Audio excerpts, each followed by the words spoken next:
Ahí está. Ahora sí, vamos comenzando con el detallito acerca de la segunda parte de lo que va a ser el Estado plurinacional.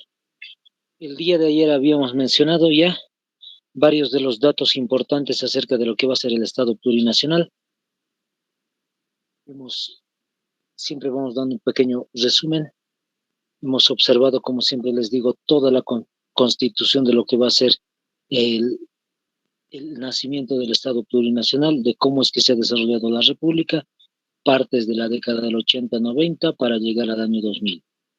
Lo principal que hemos visto dentro de lo que va a ser el Estado plurinacional va a ser, primeramente, el punto de lo negativo que hemos observado, varios temas importantes sobre el caso de la nivelación de los combustibles, del precio de los combustibles. Hemos visto también el caso importante acerca de lo que va a ser la construcción del Tibnis, la posibilidad de la construcción de una carretera por el Tibnis.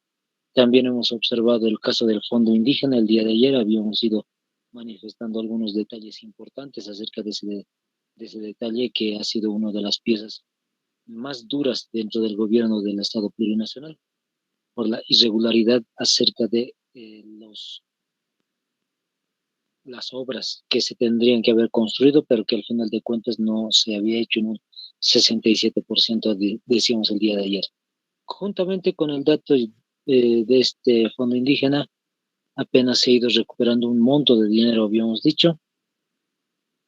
Otro de los detalles más fuertes va a ser el caso de las personas que han fallecido en los conflictos del año 2019, y ahí habíamos visto ese primer punto de lo negativo.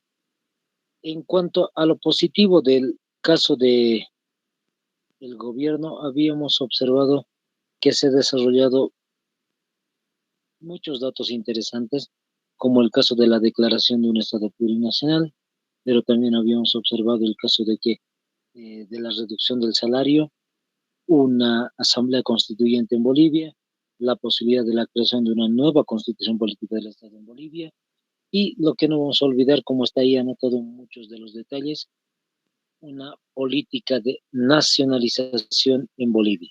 Como pueden observar, nacionalización de hidrocarburos, de la minería, del complejo metalúrgico, de Entel, de electricidad, de agua, habíamos dicho en algún momento incluso, y todo ese es el detalle importante que hace que Bolivia al final de cuentas tenga distintos tipos de empresas estratégicas y podamos ganar más dinero para posteriormente desarrollar la distribución de la riqueza en Bolivia.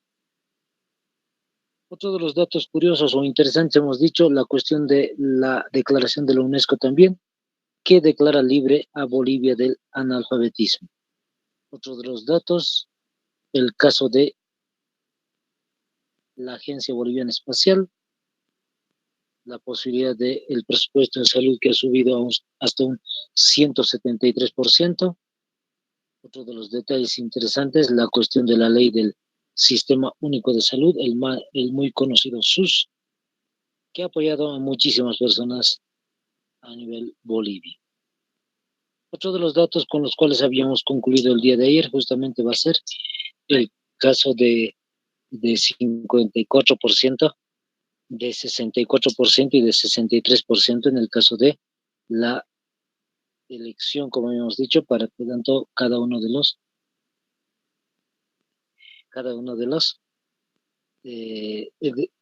elecciones, perdón, de Bolivia.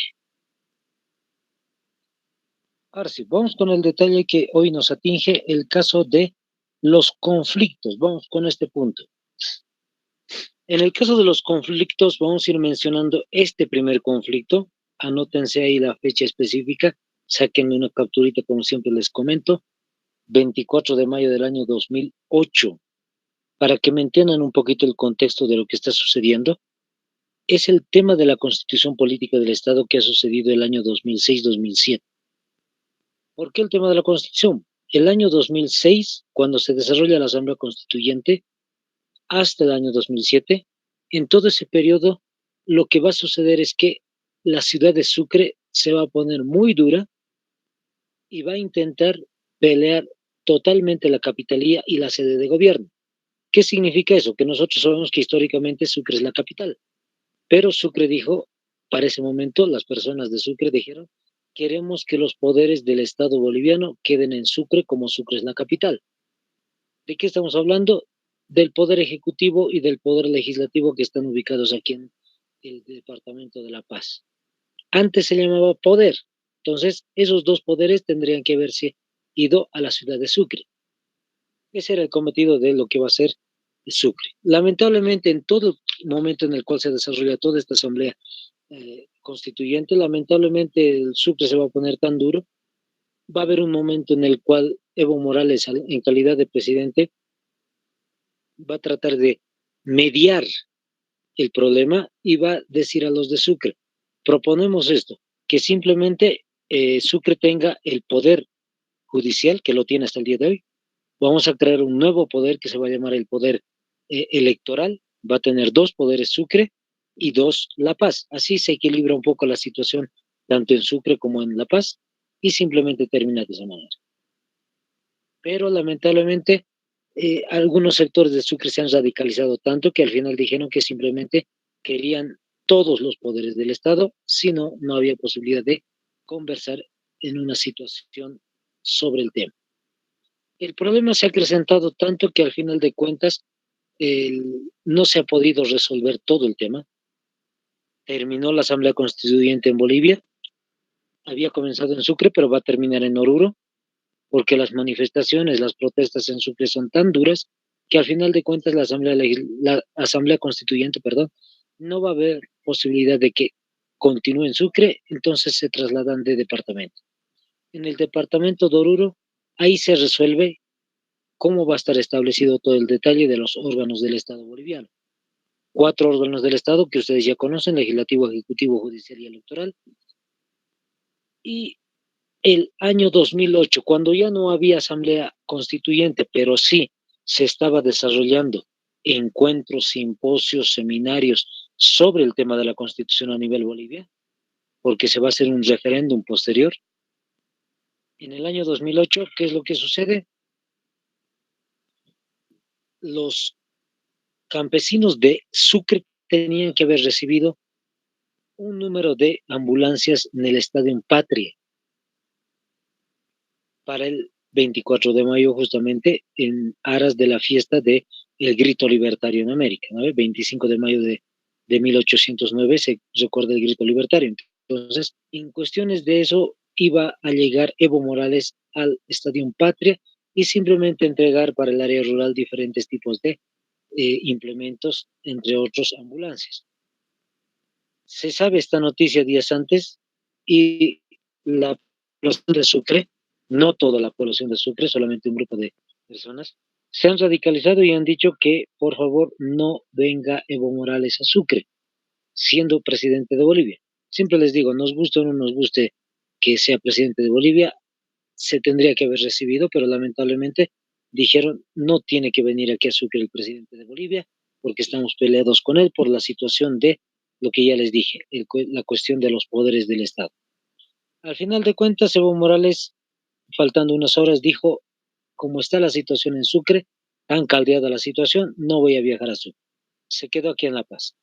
Lamentablemente, para ese momento, los campesinos de Sucre habían ingresado a la ciudad porque querían ingresar al Estadio Patria para poder desarrollar justamente la entrega de los implementos. Mientras se desarrolla esto, los campesinos están en la ciudad y se han desarrollado protestas, marchas, huelgas en contra de las Fuerzas Armadas incluso en ese momento. Eso es lo interesante, las Fuerzas Armadas no van a resolver como hace varios años atrás con disparos, sino que van a tratar simplemente de tratar de frenar las protestas y posteriormente van a ingresar las Fuerzas Armadas al estadio y simplemente esperan ahí. Posteriormente, ¿qué es lo que sucede con los campesinos?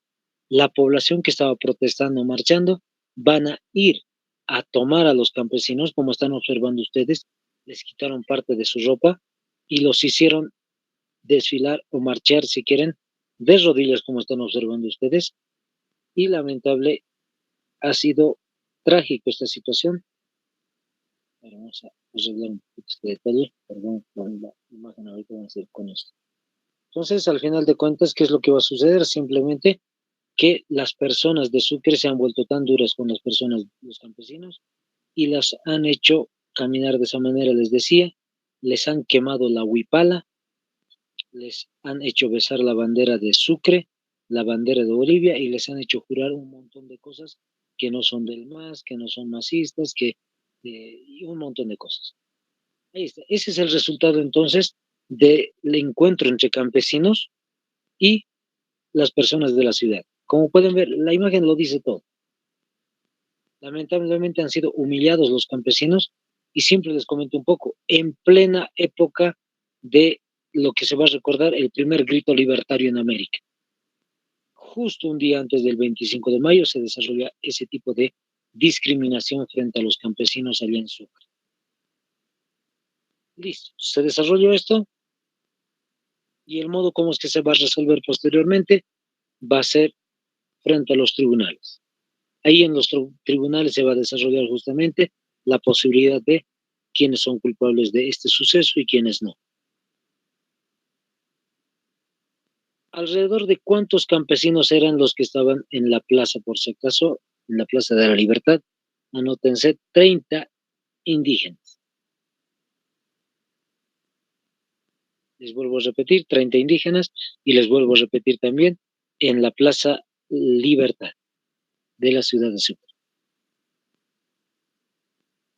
Ese es uno de los primeros conflictos que ha tenido el gobierno de Evo Morales en pleno 2008. El 2008 era un punto clave de toda la historia porque en realidad ha habido muchos conflictos. Vamos con el segundo conflicto. Anótense la fecha, 10 de agosto del año 2008. 10 de agosto 2008. 10 de agosto del 2008. ¿Qué es lo que sucedió el 10 de agosto del 2008? Un referéndum. Para que se ubiquen un poquito la situación de qué es un referéndum, ya les había explicado también. Es una pregunta con dos opciones, el sí y el no. Entonces, ¿qué es lo que sucedió en este referéndum? En realidad, lo que había estado pasando en Bolivia es todo un conflicto entre departamentos que aceptaban tener autonomía y departamentos que no querían tener autonomía. ¿Qué es este tema de la autonomía?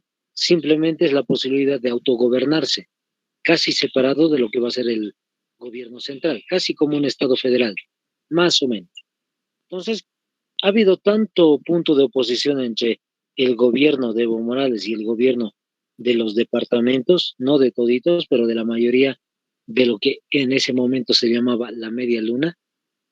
Entonces, ¿qué es lo que se va a concluir? Simplemente los gobernadores.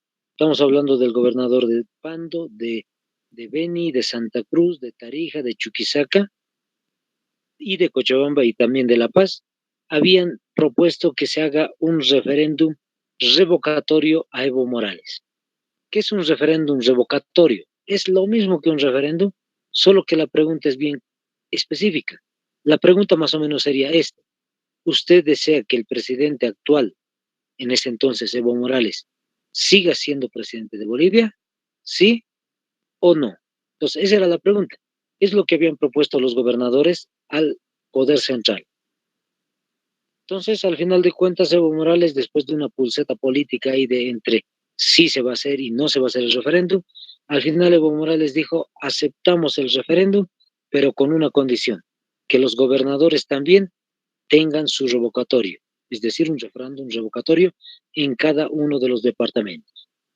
Listo, los gobernadores aceptaron y a partir de ese momento en toda Bolivia, esa fecha que les dije, 10 de agosto del 2008, es que se ha desarrollado este referéndum para saber quiénes son los que van a ser ratificados o los que van a ser revocados como gobernantes de Bolivia.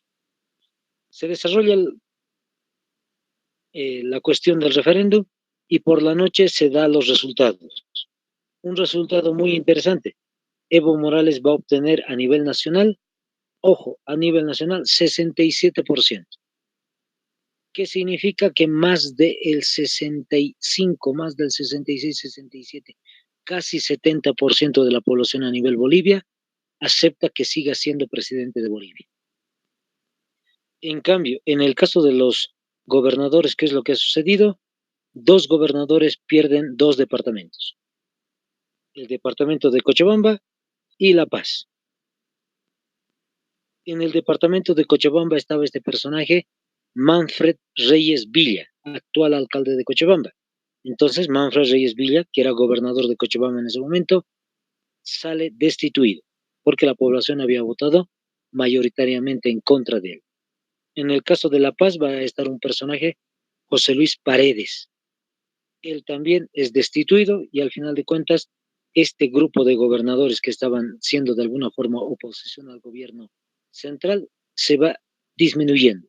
Y de ahí aparece la palabra muy conocida en ese tiempo, la media luna. Son gobernadores de Pando, fíjense la imagen de, el mapa de Bolivia, Pando, Beni, Santa Cruz, Tarija y Chuquisaca. Son toditos los que forman una media luna en Bolivia. Ahí está. Esa ha sido la resolución de este segundo conflicto. Un referéndum en el cual el gobierno está ratificado y prefectos, algunos van simplemente siendo destituidos. Vamos Profe, con... Sí, compañero. no sé si es solo para mí, pero se quedó en la pantalla del 24 de mayo del 2018. Sí, compañero, no, no hay lío. Ahorita vamos a ir cambiándolo, no se preocupe. Lamentablemente sí, no he podido recabar la imagen acerca de la media luna, entonces, por ese motivo, ya, no hay lío. Ahora sí, vamos a cambiar con otro punto. Este es otro de los puntos importantes que se va a ir desarrollando también. Anótense otra fecha.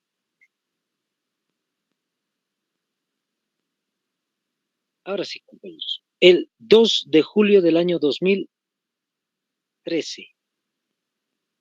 2 de julio, anótense. 2 de julio del año 2013. ¿Qué dice ahí en la parte superior? El avión presidencial. ¿De qué tema vamos a hablar ahora? Este es un atentado directamente contra, uno, el Estado plurinacional, dos, Evo Morales. ¿Por qué le decimos un atentado? Vamos a ir detallando los datos, les voy comentando de la misma manera. En realidad, este punto del 2 de julio del 2013, lo que ha sucedido es lo siguiente. El antecedente directo, van a ir tomando nota. El atentado va a ser, perdón, el antecedente va a ser este. Edward Snowden. Anótense el nombrecito. Edward, tal como se escucha, ¿no ve? D, dedo, W, A, R, D, Edward Snowden. S-N-O-W-D-E-N. Snowden. Este personaje, Edward Snowden, había desarrollado una investigación en contra, vamos a decir así, de los Estados Unidos a nivel mundial. Este personaje había recabado información o había sacado información de documentos clasificados y los había desclasificado. ¿Qué significa? Que documentos que eran secretos de Estados Unidos salió a la luz. Y este personaje los va a dar a conocer a nivel internacional. A partir de ese momento, este personaje es muy buscado. ¿Dónde lo van a encontrar? Va a estar en Rusia. Y ustedes ya saben un poquito el lío geopolítico que tiene Rusia y Estados Unidos en la actualidad. Entonces, lo que estamos observando en ese tiempo es que Rusia no va a entregar directamente a Edward Snowden a Estados Unidos para que le hagan una especie de juicio y una sentencia rápida para volverlo culpable en los Estados Unidos. Va a estar en calidad de persona política resguardada allá en Rusia. ¿Qué es lo más interesante del asunto? ¿Por qué es un atentado contra el gobierno de Bolivia? No se olviden, Snowden está en Rusia. Entonces, lo siguiente que sucede es esto, que Evo Morales va a viajar hasta Rusia. Justo coincide en ese tiempo cuando estaba Edward Snowden ahí y con la política boliviana. Evo Morales decía en algún momento que si hay posibilidades de que se cuide a Edward Snowden aquí en Bolivia o en algún país de Sudamérica, bueno, se podría hacer. Entonces, justo coincide, les vuelvo a repetir, con este viaje. Llega hasta Rusia Evo Morales, se encuentra con ese presidente en la actualidad, Vladimir Putin, y acuerdan varios detalles acerca de la economía y del comercio internacional. Y listo, terminó su reunión de Evo Morales allá en Rusia. Nuevamente toman el avión presidencial con el cual han viajado Evo Morales, se sube al avión y el recorrido es este. Tiene que salir de Rusia, de Moscú, con dirección hacia España. ¿Por qué España? Ahí va a recargar nuevamente el combustible, nuevamente va a tener que salir de España rumbo directamente a lo que va a ser Bolivia. Ese era el plan de viaje. ¿Qué es lo que sucede con Evo Morales? Salen de Moscú y cuando están en suelo, perdón, aire, en el aire de España, es decir, en la parte superior, ahí simplemente lo que le van a comunicar desde el aeropuerto de España que no tiene la posibilidad de aterrizar el avión presidencial de Bolivia. Por eso es un atentado. Imagínense, como siempre se dice, que iba a terminar su combustible, se iba a estrellar el avión de Bolivia. Y al interior, el presidente de Bolivia.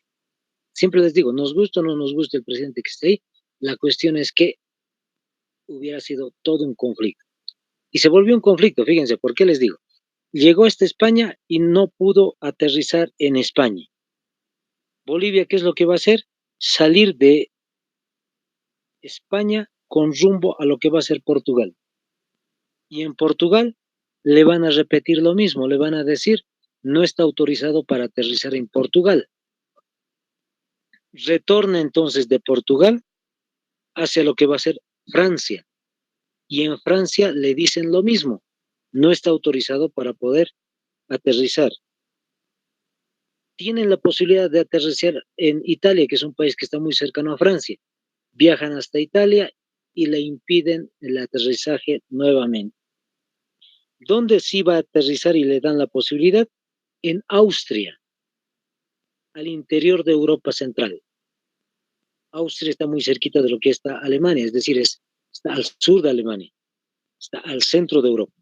Para que me entiendan, España, Francia están muy alejados y lamentablemente en el centro está Austria. Hasta ese punto va a tener que llegar. Y uno dice, ¿por qué no lo han dejado aterrizar? Por este detallito.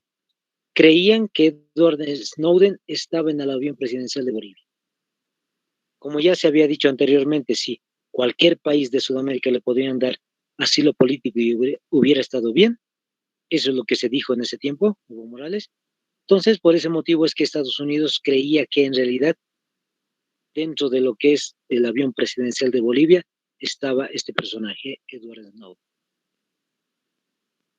No se puede ingresar al interior de un avión presidencial de un país extranjero. Como es avión presidencial, esa parte del avión es suelo boliviano. Entonces se ha atentado directamente contra Bolivia y lamentablemente al final de cuentas van a tener que pedir perdón cada uno de estos países a nivel mundial. Porque el conflicto va a ser diplomático entre Europa y América. Para ese momento América Latina estaba tan unida, les voy citando algunos personajes, Lula da Silva en Brasil, Correa en Ecuador, Hugo Chávez y otros personajes como Fidel Castro y más, estaban muy unidos aquí en América Latina y han reclamado este detalle contra el avión presidencial de Bolivia. Al final de cuentas, tuvieron que pedir nomás perdón los países de Europa. ¿Y por qué les decía hace rato, Estados Unidos creía que estaba Edward Snowden? Porque se piensa que en realidad el que tenía el poder ahí es Estados Unidos. Europa no lo quiere tener a Edward Snowden, no le interesa porque no ha hablado nada en contra de Europa, pero sí Estados Unidos. Y Europa es aliado de Estados Unidos. Parece ser que Estados Unidos le ha dado la orden a estos países para impedir el aterrizaje. Listo, ahí está el detalle entonces, compañeros, en el caso de los conflictos sobre el avión presidencial, que ha sido un tema a nivel internacional y ha sido muy criticado. Listo. Ese es el tema entonces de lo que va a ser los conflictos y los atentados contra el Estado Plurinacional de Bolivia. Para ir terminando, quería darles un último dato más acerca de la parte económica de Bolivia y luego vamos a ir viendo otro detallito más. Quiero terminar con este detalle porque justamente el año 2018 se desarrolla este tipo de informes, como están observando. Sáquenle una captura al cuadro. Vamos a hablar del milagro económico boliviano. Como siempre les comento a los compañeros, a nivel nacional no se lo conoce así. Es bien curioso. La mayoría de los bolivianos no conocemos que la economía de Bolivia había sido un milagro económico. En el caso de a nivel mundial, Estados Unidos, Alemania, Europa entera, ven a Bolivia con esos ojos. Un milagro económico ha sucedido en Bolivia. Ahora sí, les voy detallando. Como pueden ver, hay muchos datos. Un primer detalle va a ser la tasa de desempleo. Vamos a dar con ese ejemplito y luego vamos a ir viendo los otros puntos. Fíjense, para el año 2005, la tasa de desempleo era 8,1%. ¿Qué significa esto? Que a partir de la fundación de Bolivia y en varias oportunidades, décadas y situaciones, Bolivia al final de cuentas hasta el año 2005 ha tenido un 8,1% de desempleo. No tienen trabajo las personas. Siempre les digo, para que entendamos la frase o el numerito que estamos viendo ahí, el 8,1%, imaginen que Bolivia tiene 100 personas. De las 100 personas, 8 no tienen trabajo. Solo 8. Ahora, imagínense, no tiene 100 habitantes Bolivia. Imagínense que tiene 1000. Solo imagínense que tiene 1000. De los 1000, ¿cuántos no tendrían trabajo? 80. Ahora, de 10,000, imagínense cuántos no tendrán trabajo. De 20,000, 30,000, 40,000, 100,000. Bolivia tiene, para ese tiempo, alrededor de 10 millones de habitantes. Imagínense cuántas personas no tienen trabajo a nivel nacional. Para que tengamos una idea de cuántas personas no tenían. Ahora, vamos con el año 2018. Evo Morales ingresa 2006, 2007, 2008 y etcétera. Hasta el año 2018 se ha hecho este informe. Fíjense, se ha reducido a 4,3% el desempleo. Para que me entiendan mejor, ¿por qué le dicen a nivel internacional milagro económico? Los economistas a nivel internacional dicen, para que un país baje de 8 puntos, como estamos viendo en el año 2005, a la mitad, 4,3, se necesita por lo menos 30 años. O mejor de todo, 50 años para reducir eso. Pero Bolivia no lo hizo en 50 ni en 30. En menos de 12 años se ha reducido, fíjense, a 4 puntos. Eso ha sido impresionante a nivel internacional. Incluso me acuerdo, hay un video en las redes sociales, en el YouTube, si no me equivoco, en el cual se da una invitación al presidente actual Luis Arce, en calidad de ministro de Economía en ese momento, y en Estados Unidos estaba dando una conferencia en inglés. Entonces, a que vean que los norteamericanos también están queriendo saber cómo es la situación en Bolivia. Lo mismo sucede en la pobreza extrema, fíjense, 35 puntos y el año 2018 va a tener 17,3. A la mitad se ha reducido también la pobreza extrema. Otro caso, el caso del salario, 900 bolivianos antes se pagaba hasta el año 2005, más o menos. Hay personas que van a ganar un poco más, dependiendo de los trabajos, 1,000, 1,500, 2,000, pero el básico era 900 bolivianos. El año 2018 se ha ido acrecentando paulatinamente cada año un poco de porcentaje hasta llegar hasta el año 2018 con 2,000 bolivianos como salario básico. En la actualidad, año 2022, ya saben ustedes, está alrededor, si no me equivoco, de 2,200 y un tanto más de sueldo básico a nivel Bolivia. En el caso del PIB, Producto Interno Bruto, ¿qué es un Producto Interno Bruto? Es cuánto gastas de dinero y cuánto recabas de dinero vendiendo tus productos. Al final te queda un saldo. Ese saldo de ganancia, eso es lo que se está midiendo. Hasta el año 2005, por decir así, cada año Bolivia ganaba $1,000,000, más o menos, dependiendo. Hay momentos en los cuales Bolivia va a estar bien y va a ganar $1.000.000. En otros momentos, cada año va a ir perdiendo más bien Bolivia en vez de ganar dinero. Esa era la situación de Bolivia. Año 2018, fíjense, después de los casi 2 años de gobierno del MAS, $8.000.000 anuales. ¿Por qué se ha acrecentado? Ustedes ya saben, la cuestión del gas, la cuestión de las obras y un montón de cosas más. Se ha ido subiendo y subiendo en el caso de la ganancia a nivel anual, el Producto Interno Bruto. Vamos con otros datos más de crecimiento económico. Otro de los casos interesantes va a ser justamente el caso de las reservas internacionales. En el caso de las reservas internacionales, pueden observar ustedes, año 2005, Bolivia, ¿cuánto había tenido guardado desde la creación de Bolivia en 1825 hasta el año 2005? 1.714.000.000.000 de dólares. Fíjense, mejor dicho, 1.700.000.000.000 de dólares. Es lo que Bolivia había recaudado en todo ese tiempo hasta el año 2005.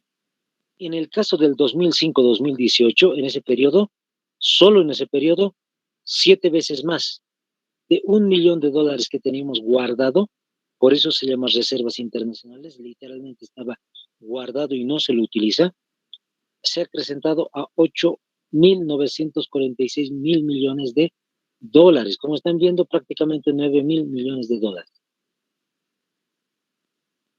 En la fecha, estaba revisando algo al inicio de este año 2022, cerrando el 2021-2022, se dice que Bolivia, si no me equivoco, tiene algo así de reservas internacionales, 11.000.000.000 de dólares.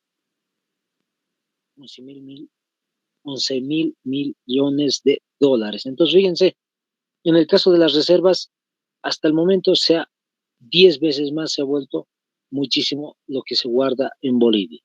¿Para qué sirven las reservas internacionales? En algún momento se hace justamente para la situación de cualquier problema que tenga Bolivia a nivel internacional económicamente hablando, pues se puede sacar de las reservas internacionales y pagar tranquilamente. Fíjense el otro detalle, los ahorros del sistema financiero. En el caso del ahorro financiero, sucedió lo mismo. En el año 2005, $3.000.000 estaban guardados en los bancos de Bolivia. Pero para el año 2018 se ha disparado. 9 veces más, fíjense, $27.000.000.000 guardados en los bancos. ¿Cómo se explica esto? 1, los salarios han subido. Número 2, las personas tienen posibilidad de guardar en los bancos porque creen que si algún banco quiebra, como tenemos reservas internacionales, de esas reservas Bolivia puede sacar el dinero y pagar a los que estaban guardando en algún banco. Entonces, hay posibilidad de tener más confianza, por decir así, en la cuestión de los bancos. Vamos con el otro detalle, las AFPs. Año 2005, Bolivia apenas tenía 2.060.000.000.000 de dólares guardados en las AFPs. ¿Qué son las AFPs? Seguros, es decir, fondo de pensiones. Para que me entiendan mejor, cuando se jubila la persona, de ahí va a ir sacando un monto de dinero. Prácticamente lo que sucede acá es esto, que simplemente las personas, policías, militares, médicos, abogados, políticos y los que tienen empresas, personas que tienen dinero estable, el magisterio y otros, ellos pueden ir aportando constantemente cada mes, se les hace un descuento directo desde el gobierno y se mete ese dinero a las AFPs. Las AFPs invierten ese dinero a nivel internacional, ganan más plata y con esa plata es que a Bolivia se le va a ir dando cada mes cuando se jubila la persona un monto de dinero. Se ha disparado lo propio. 2018, 17.200.000.000.000 de dólares ha tenido guardado en las AFPs. ¿Por qué se ha acrecentado? Aparte de la estabilidad económica, lo que ha sucedido es que el gobierno nacional para ese entonces dijo, se amplía a las AFPs, cualquier persona, cuenta propia, cualquier persona que trabaja simplemente en las calles puede aportar dinero dependiendo cuánto es el monto de dinero. Siempre les digo, imagínense una caserita de barrio que simplemente gana, por decir así, un monto de dinero al mes, qué sé yo, 1.000 bolivianos al mes. Esta persona puede ir a la AFP y decir, yo gano 1.000 bolivianos al mes, quiero aportar por lo menos 50 bolivianos o 100 bolivianos mensuales. Entonces van aportando constantemente y al final de cuentas, como está asegurada la persona, simplemente cuando se jubile, le van a ir cancelando el monto de dinero que le corresponde. Listo. Ese es el detallito acerca de los datos económicos. Vamos con otro detalle. Ahora sí, vamos finalizando el tema. Año 2019-2020. Golpe de Estado en Bolivia. Muchos pueden estar a favor o en contra de lo que estamos diciendo ahorita, el tema del golpe de Estado, pero les voy explicando por qué decimos que ha sido golpe de Estado y por qué no decimos que simplemente ha sido la salida política de Evo Morales y el cambio de gobierno que usualmente se dice. De vez en cuando, ¿no? Ahí están. Vamos con el detalle. Son 5 puntos para explicar bien sencillos. Tenemos unos minutitos y entonces vamos a ir viendo. Número 1, cambio de mentalidad en la población de Bolivia. Siempre les comento esto. Acuérdense lo que les decía el día de ayer. Evo Morales había ganado las elecciones con 54%, posteriormente 64% y después 63%.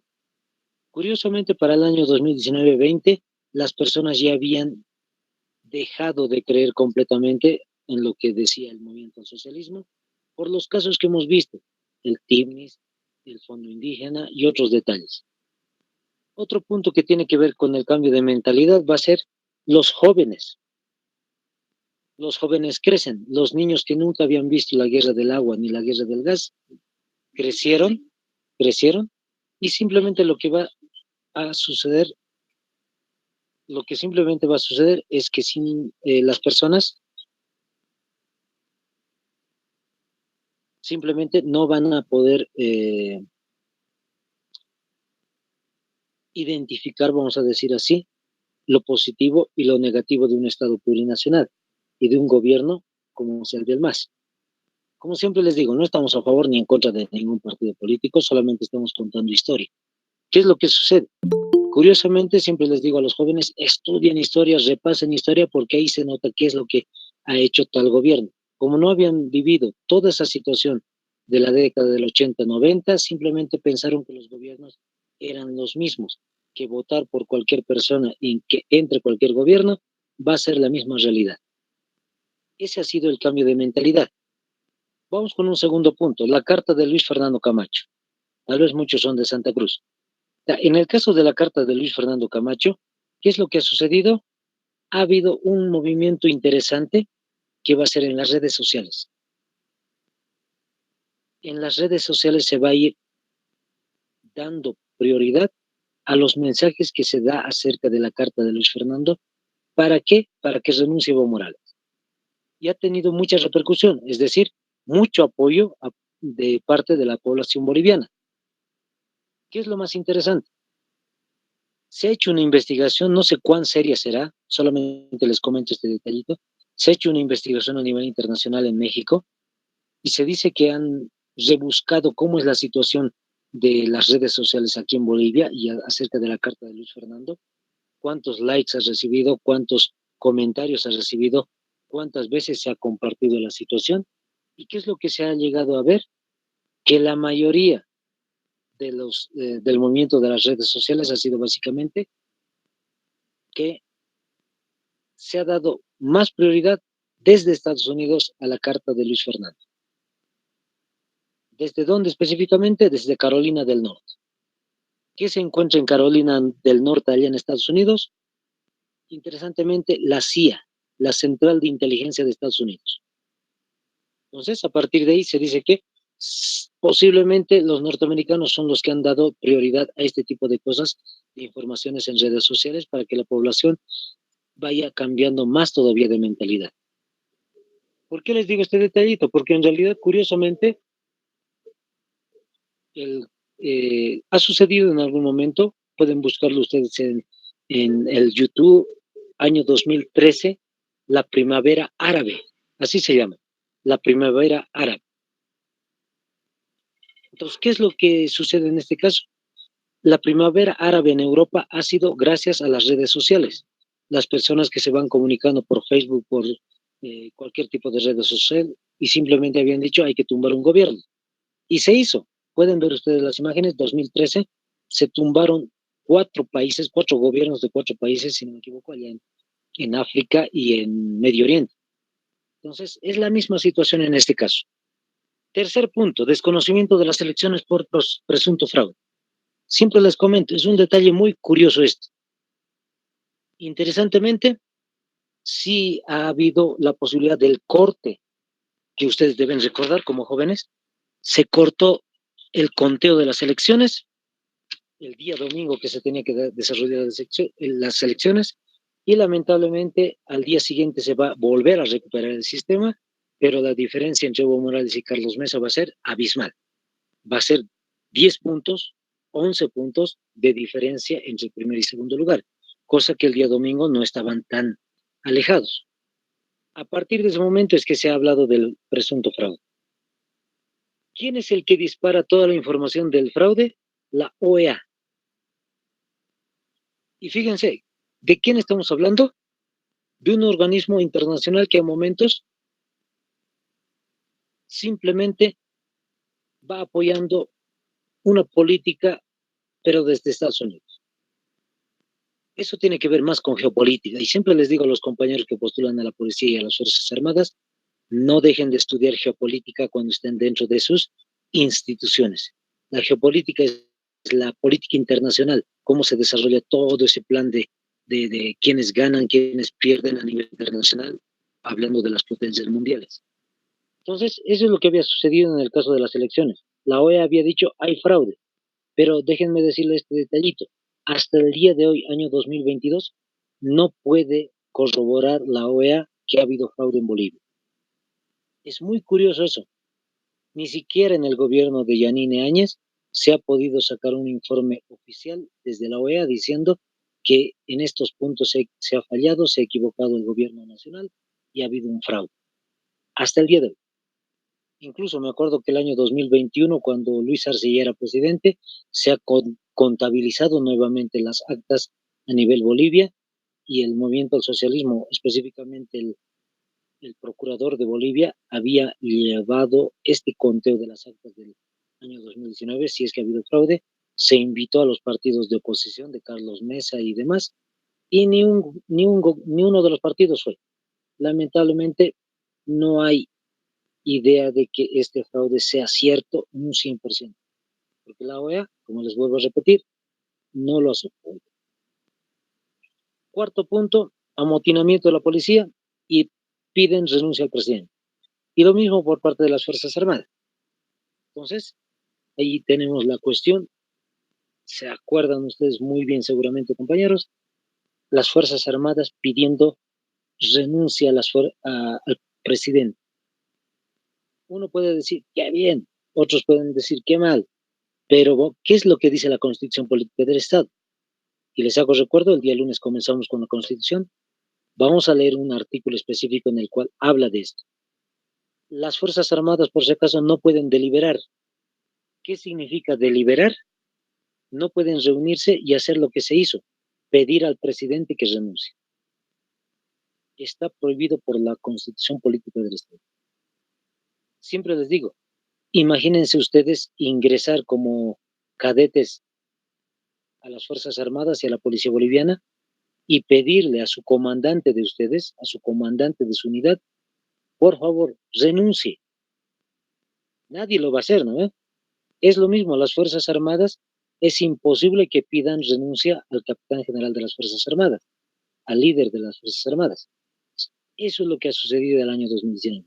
Por eso decimos que es un golpe de Estado, porque va en contra de las leyes de Bolivia, específicamente de la Constitución Política del Estado. Ahí está. Vamos con otro detalle más. El quinto punto que les había mostrado hace momentos atrás. ¿Qué es lo que sucede en el quinto punto? Lamentablemente los medios de comunicación habían mostrado este tipo de cosas, fíjense, hace 6, 7, 5 horas estaban en vivo cuando se habían desarrollado manifestaciones y marchas contra Evo Morales. Pero curiosamente, cuando se desarrollan marchas, protestas por la quema de la huipala. Acuérdense lo que pasó ese día de domingo. Cortaron la huipala a algunos policías en Cochabamba, si no me equivoco, y posteriormente los pobladores de la ciudad del Alto, yo vivo aquí en el Alto, entonces se han ido organizando muchos, han ido marchando, protestando, y ha sido una caravana gigantesca que ha bajado a la ciudad de La Paz, y lamentablemente en la ciudad de La Paz, ¿qué es lo que sucede? Se cierra el kilómetro cero, se cierra la Plaza Murillo, pero los medios de comunicación, y eso es lo más raro, ningún medio de comunicación transmitió las marchas y las protestas, salvo en minutos. Sí, se dio la imagen, como están viendo, pero en minutos. Pero en el caso de las protestas y los amotinamientos de la policía, estaban en vivo 3, 2, 4 horas tranquilamente. Pero en el caso de las marchas del Alto, lo único que decían los parte del gobierno era que simplemente se habían movilizado narcoterroristas, narcotraficantes, masistas, etcétera. Eso es un detalle muy curioso y no lo han tratado de mostrar tranquilamente. Ahí está. Saquen la otra fotito. Justamente Yanine Áñez, después de que Evo Morales renuncia, va a ser la nueva presidenta de Bolivia. Como siempre les digo, es bien curioso porque Yanine Áñez nunca juró. Entonces, es un dato muy interesante porque legalmente no tendría que haber sido presidenta. Ahí está la cuestión de la imposición al mando. Fíjense, el mismo que había pedido renuncia al presidente Evo Morales es el mismo, el comandante general de las Fuerzas Armadas, quien le va a colocar el emblema patrio a la flamante presidenta para ese momento, Yanine Áñez. Uno puede decir, pero no había la situación, profe. En realidad la cuestión está en esto.